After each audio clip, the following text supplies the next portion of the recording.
여기서는 패턴 인식 적용하는 부분들을 살펴보도록 하겠습니다. 일단 여러분들이 패턴이라고 하는 것이 무엇인지에 대한 내용들을 일단 배웠고요. 그리고 패턴을 우리가 식별해야 되는 이유에 대한 내용도 살펴봤습니다. 실제적으로 패턴이라고 하는 것은 유사점, 패턴이라고 하는 것은 이제 자료의 유사점을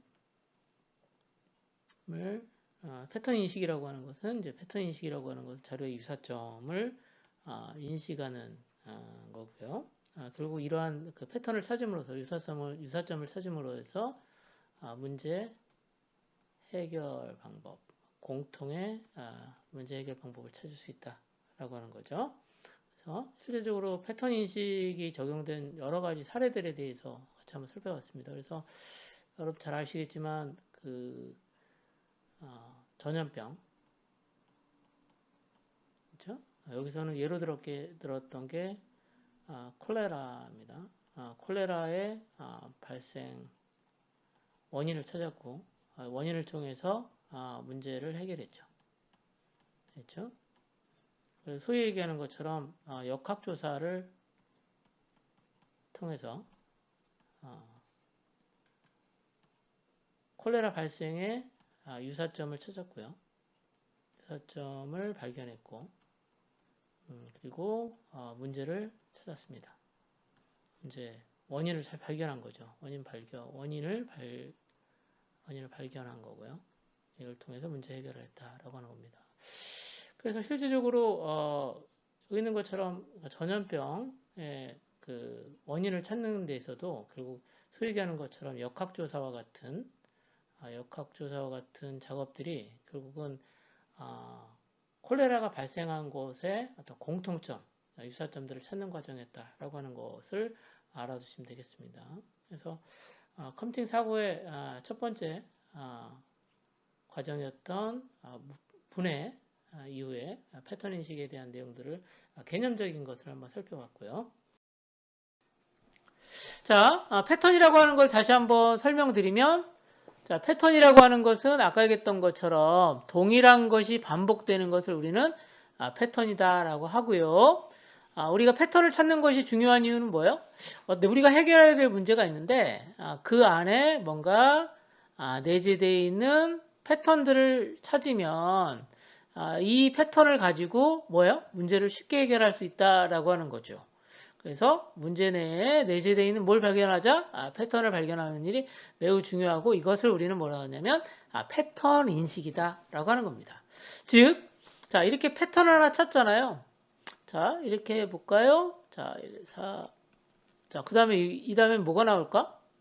자 아마도 여기는 앞에 있는 자료들을 보니까 자 이게 일식 증가하고 있죠. 자, 일식 증가하고 있죠? 자, 그러니까 그 다음에도 1을 증가하면 아마도 6이 나올 거다. 라고 하는 겁니다. 자, 그러면, 자, 7, 8, 9, 이렇게 뭐, 7, 8, 9이 너무 심한가? 자, 그러면 11, 12, 14, 이 사이에 뭐예요? 뭔가 찾아야 될 어떤 해결해야 될 숫자가 있다. 그러면 이게 뭐예요? 앞에 나왔던 중요한 특징, 플러스 1씩, 값이 만들어지는 것 같아. 라고 하는 걸 가지고 어떤 거야 여기에 13이라고 하는 값이 있을 거다 라고 하는 것을 우리가 찾아낼 수 있는 거죠. 즉 다시 말해서 우리 주변에서 어떤 패턴을 통해서 문제를 해결하는 경우가 꽤 많다라고 하는 겁니다. 즉 패턴이라고 하는 것은 그 전에 해결할 때 중요한 어떤 문제 해결의 열쇠 같은 것이고요. 문제 해결의 열쇠, 키가 될 수 있는 거고 이 키를 다음 유사한 문제에서도 어떻게 할 수 있다? 적용할 수 있다라고 하는 겁니다. 그렇다면 이 키가 될 수 있는 어떤 패턴들을 찾는 것은 문제 해결에 있어서 매우 중요한 역할을 한다라고 하는 거죠. 자, 이제 콜레라가 발생했던 원인들 찾기라고 하는 문제를 잠깐 살펴보면 이게 전형적인 패턴을 잘 발견하는 작업이었습니다. 패턴을 발견하는 작업이었죠. 그렇죠? 런던이고요.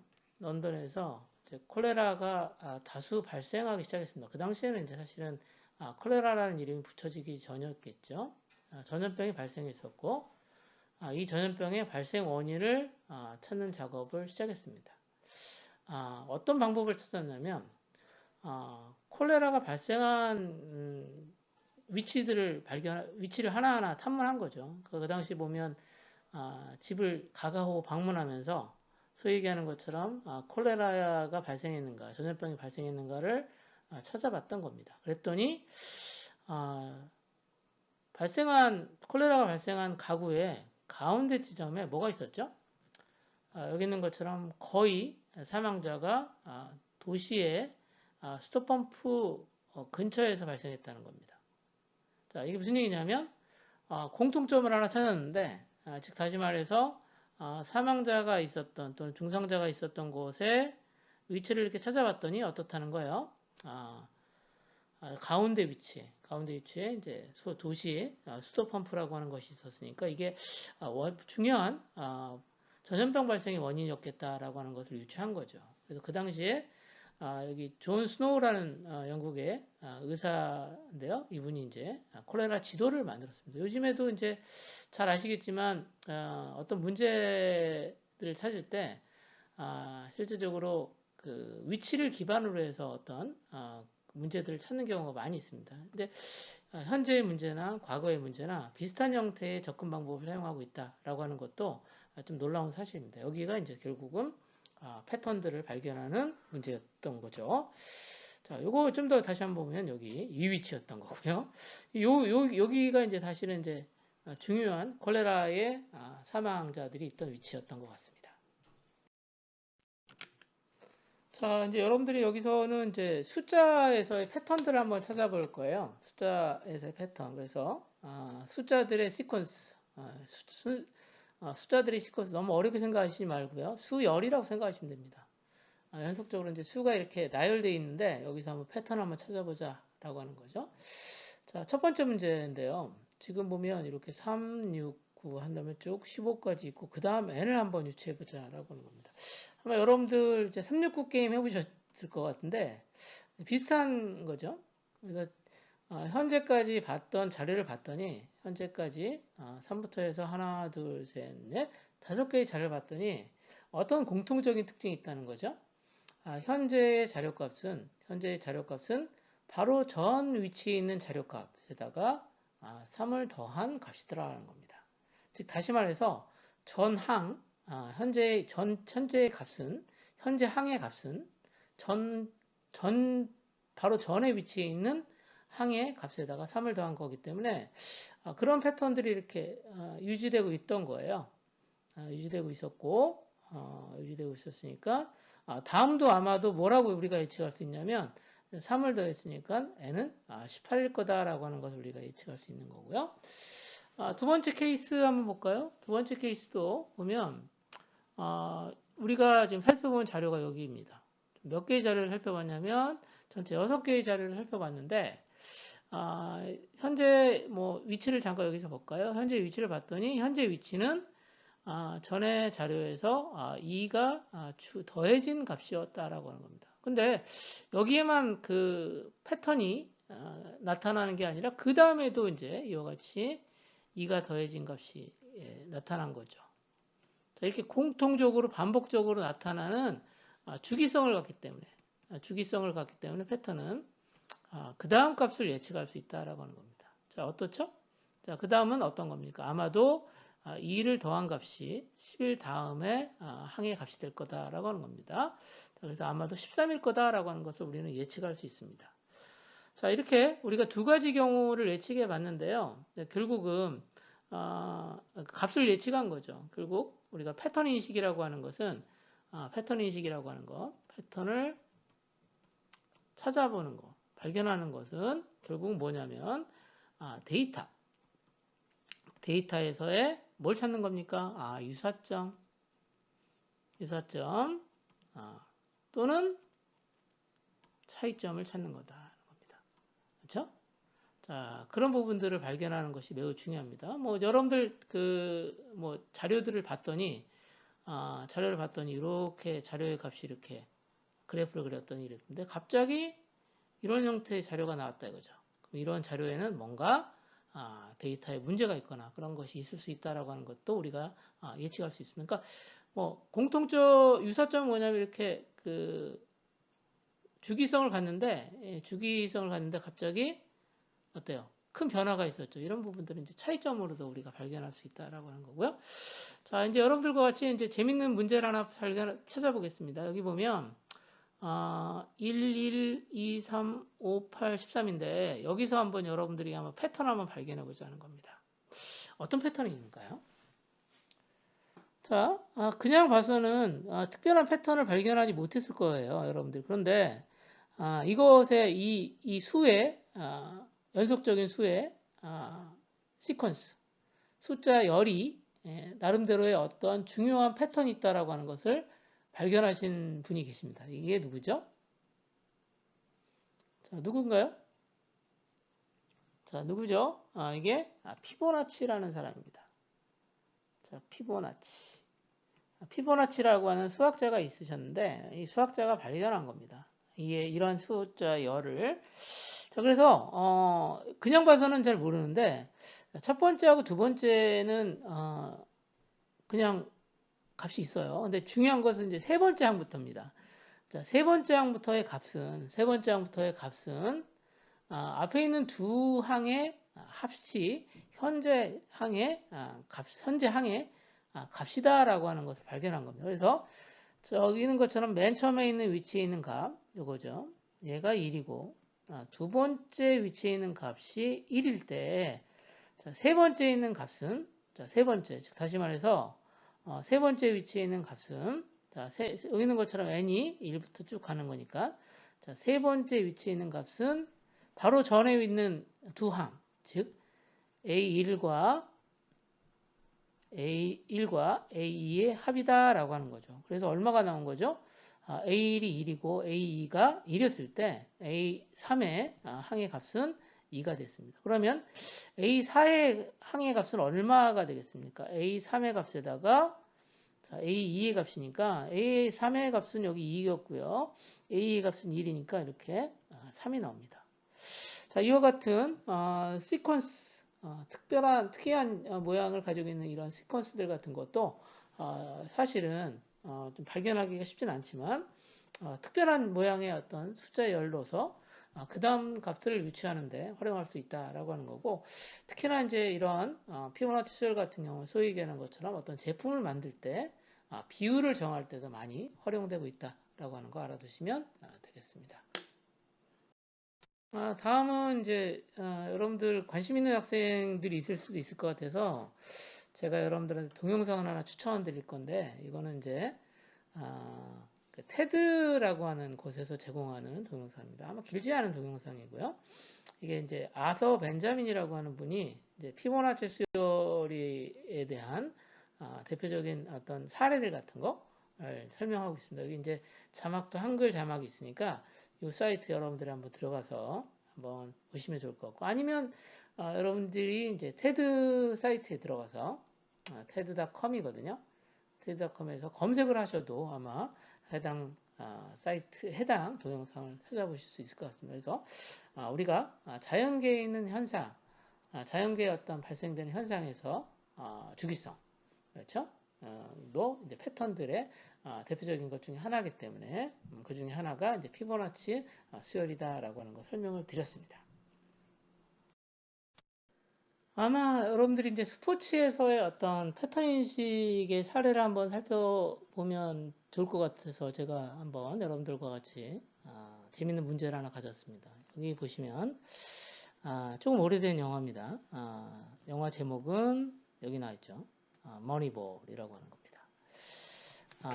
여기 보시면 이제 그 주인공이 이제 브래드 피트가 주인공이에요. 브래드 피트가 주인공이고, 이 사람은 어떤 일을 하냐면 구단의 운영을 맡은 분이에요. 근데 사실은 야구하고는 전혀 상관이 없는 분입니다. 그렇죠? 그러니까 사실은 실제 야구 운동선수는 아니라는 거죠. 그래서 이분이 하는 일이 뭐냐면 에이전트입니다. 에이전트.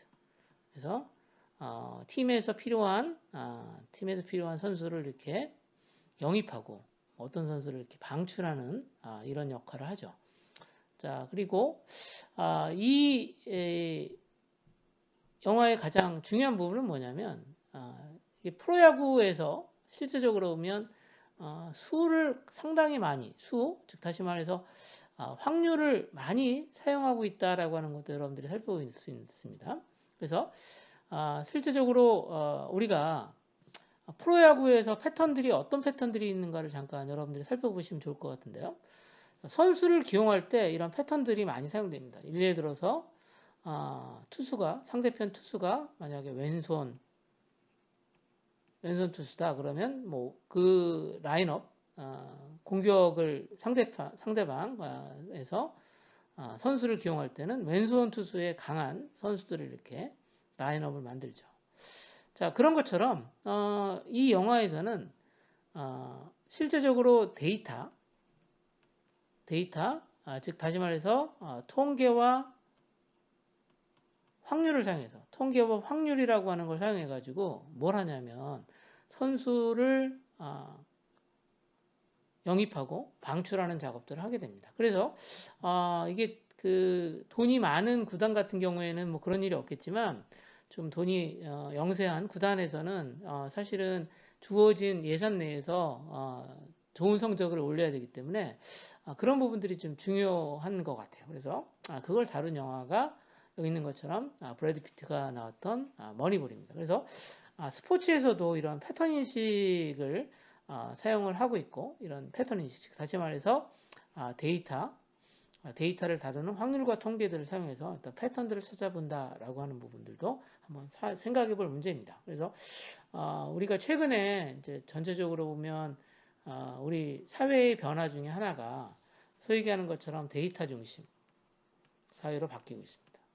그렇죠? 데이터 중심이라고 하는 게 뭐냐면 데이터를 활용한 뭔가 응용 서비스들이 만들어지고 있다라고 하는 거고, 뭐 그런 것들 중에 하나를 살펴보자면 바로 패턴들을 찾는 패턴 인식 부분이 아닌가 생각이 되고, 여기 있는 것처럼 스포츠 분야에서도 이런 패턴 인식들이 사용되고 있다라고 하는 거 알아두시면 되겠습니다.